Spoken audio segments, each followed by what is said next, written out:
नमस्कार दोस्तों, कुल मिला के देखा जाए तो मनीष कश्यप ने 3 सबसे बड़े अपराध किए हैं जिसके वजह से ये मोहतरमा भी नाराज हैं और सोनू सूद का भी लोग विरोध कर रहे हैं। और कुछ लोग, जी हाँ, कुछ लोग ऐसा मानते हैं कि मनीष कश्यप को जेल में ही सड़ा देना चाहिए उन 3 अपराध की वजह से। लेकिन दोस्तों, अगर फैक्ट के आधार पर उन सब चीजों को देखने की कोशिश किया जाए तो वो तीनों गलती कोई गलती ही नहीं है, लोगों द्वारा क्रिएट किया हुआ, जबरदस्ती करवाया हुआ गलती है।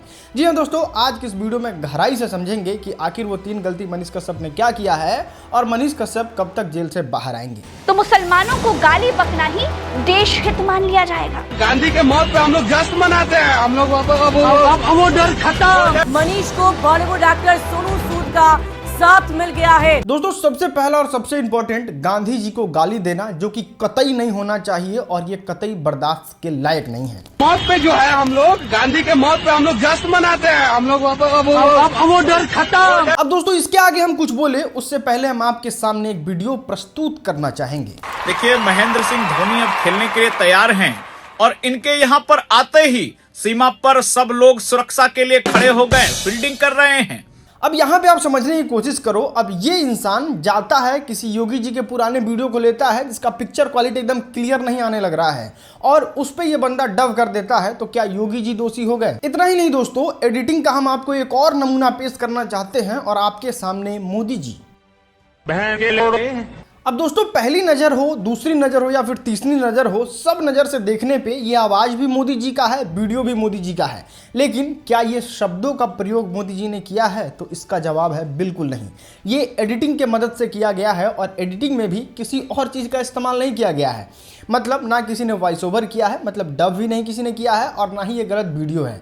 बस कुछ शब्दों को काट के एक साथ जोड़ के मोदी जी से ये तक बुलवाया जा सकता है। लेकिन दोस्तों, अगर आप समझदार हैं तो आप ऐसे ऐसे वीडियो का पता भी बड़े आसानी से लगा सकते हैं और पता लगाने का सबसे पहला और सबसे आसान तरीका जानते हैं दोस्तों क्या होता है? इसके वीडियो का क्वालिटी जो होता है वो बहुत घटिया और बहुत रद्दी होता है। आज से कुछ साल पहले एक क्वालिटी आता था जिसको आप 3GP कहते हैं और आजकल के नए जनरेशन के लोग उसको 144p जो आपको YouTube में मौजूद होता है वीडियो क्वालिटी, उस वीडियो क्वालिटी में ही इन सब तरीके के फर्जी वीडियो को वायरल कराया जाता है। और मनीष कश्यप के केस में भी ये वीडियो क्वालिटी जो है वो सेम 3GP या फिर 144p कह सकते हैं। दोस्तों, दूसरा और सबसे आसान तरीका से आप फर्जी वीडियो को चिन्हित कर सकते हैं कि वो वीडियो जो है वो एक ही वीडियो हमेशा वायरल होगा। जैसे मान लेते हैं कोई 10 सेकंड का वीडियो है तो वो 10 सेकंड का ही वायरल होगा, वो 11 सेकंड का नहीं हो सकता है। वैसे ही मनीष कश्यप का ये वाला वीडियो आपको याद होगा, हर जगह सेम क्वालिटी में सेम वीडियो देखने को मिल रहा होगा। अगर मान लेते हैं मनीष कश्यप ने इस तरीके का वीडियो बनाया है, इस तरीके का अपने चैनल पर अपलोड किया है, तो सबके पास इतना घटिया क्वालिटी ही कैसे है? सबके पास ओरिजिनल क्वालिटी भी तो हो सकता है, लेकिन किसी के पास इसका ओरिजिनल क्वालिटी मौजूद नहीं है। इतना ही नहीं दोस्तों, ये बस 45 सेकंड का वीडियो हर जगह वायरल है। जो बंदा इस चीज़ को वायरल कर रहा है वो 45 सेकंड के बाद 50 सेकंड का भी कर सकता है, 1 मिनट का भी कर सकता है, लेकिन वो वीडियो कहीं मौजूद नहीं है। तो क्या समझे दोस्तों यहाँ पे क्या हो रहा है? अब दोस्तों, थोड़ा और मनीष कश्यप की गलती की गहराई में जाइएगा तो आपको पता चलेगा कि मनीष कश्यप मुस्लिम विरोधी हैं, ऐसा कुछ लोगों का, जी हाँ, फिर से मैं इंक्लूड करना चाहूंगा, कुछ लोगों का मानना है। और मानना क्यों है? क्योंकि मनीष कश्यप मजार के बारे में कुछ ऐसा कहने लग रहे थे।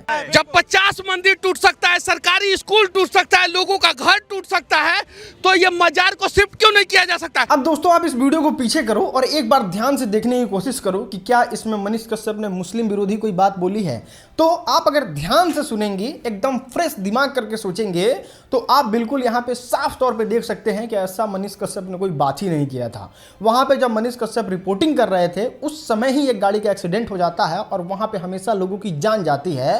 तो मनीष कश्यप ने कहा था कि इस मजार को बीच रोड पर से शिफ्ट कर देना चाहिए, हटाना नहीं चाहिए, तोड़ना नहीं चाहिए, शिफ्ट कर देना चाहिए। मतलब यहाँ है तो कहीं और हो जाना चाहिए। इसमें मुस्लिम विरोधी बात कहाँ से हो गई? वहाँ तो हिंदू भी एक्सीडेंट में सम्मिलित हो जाते हैं, मुस्लिम भी दुर्घटनाग्रस्त हो जाते हैं, तो ये तो लोगों की भलाई के लिए बात है। तो ये बात करना कि मजार को शिफ्ट करने के लिए उनका विरोध करना, ये सही में बहुत गलत है। अभी आपके सामने रोड एक्सीडेंट हो गया, देखिए गाड़ी चढ़ गया कि नहीं, चढ़ा कि नहीं, ये देखिए सीधे रोड टेढ़ा है, गाड़ी चढ़ गया यहाँ पे। अब दोस्तों, तीसरा और सबसे मोस्ट इंपॉर्टेंट, शाहरुख खान के फिल्म पठान का मनीष कश्यप ने विरोध किया था और इसलिए अब मनीष कश्यप गियर में है तो हम विरोध करेंगे।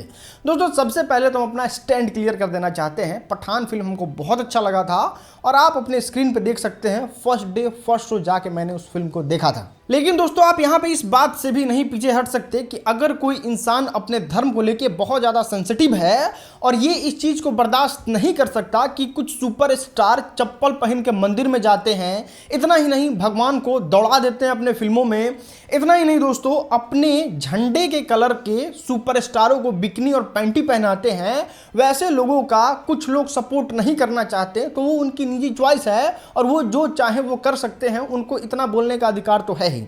तो इससे मनीष कश्यप मुस्लिम विरोधी कैसे होगा ये हमको समझ में नहीं आ रहा है। बाकी दोस्तों उसके बाद एक और चीज आता है जिसको लेके मनीष कश्यप का खूब लोग विरोध कर रहे हैं और सबसे ज्यादा दिक्कत तो इन मोहतरमा को है। लेकिन मेरा मानना है कि सोशल मीडिया के जमाने में आजकल बहुत कुछ फेक है और हम इन सब फालतू चीजों पर विश्वास नहीं करते, और इसलिए नहीं विश्वास करते क्योंकि हाल ही में हमने अजीत अंजुम का ये ट्वीट देखा, उसमें वो देखिए किस तरीके से अपने आप को सच साबित कर रहे हैं। इनका फर्जी ट्वीट वायरल कराया जा रहा है। तो आप यहाँ पे साफ समझ सकते हैं कि जो इंसान ये कर सकता है, इतना ही नहीं दोस्तों जो इंसान इस हद तक नीचे गिर सकता है, इस चीज की वजह से मनीष कश्यप पे एक और एफआईआर मौजूद हो गया था, तो उस इंसान को इस तरीके का हरकत करने में कोई शर्म हया और लाज नहीं आएगा। तो इस चीज को हम बिल्कुल भी नहीं मानते हैं। दोस्तों ये तो हुआ एलिगेशन कि मनीष कश्यप पे क्या क्या एलिगेशन है और उन्होंने गलती क्या कर दिया है, और फैक्ट को देख के आपको पता चल गया होगा कि मनीष कश्यप कितने बड़े अपराधी हैं।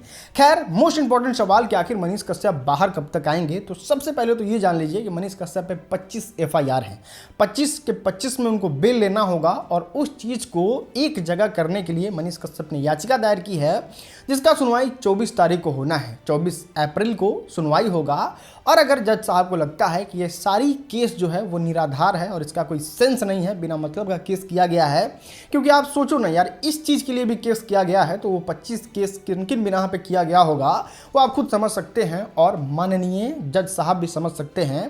तो अगर जज साहब को लगता है कि ये निराधार केस है तो 24 तारीख को बेल मिल जाएगा और 25 तारीख तक मनीष कश्यप बाहर होंगे। और अगर शासन प्रशासन और भी लोग जितने भी इस केस में सम्मिलित हैं वो इस बात को साबित कर देते हैं कि नहीं मनीष कश्यप दोषी हैं, तो वो लंबा भी फंस सकते हैं। लेकिन सबका ध्यान है कि 24 तारीख को क्या फैसला आना है, और आप अगर इस वीडियो को शेयर करते हैं तो सभी लोगों को पता चलेगा कि आखिर मनीष कश्यप ने गलती क्या किया है और ये गांधी जी वाली बातों की सच्चाई क्या है। वीडियो देखने के लिए आपका बहुत बहुत धन्यवाद दोस्तों।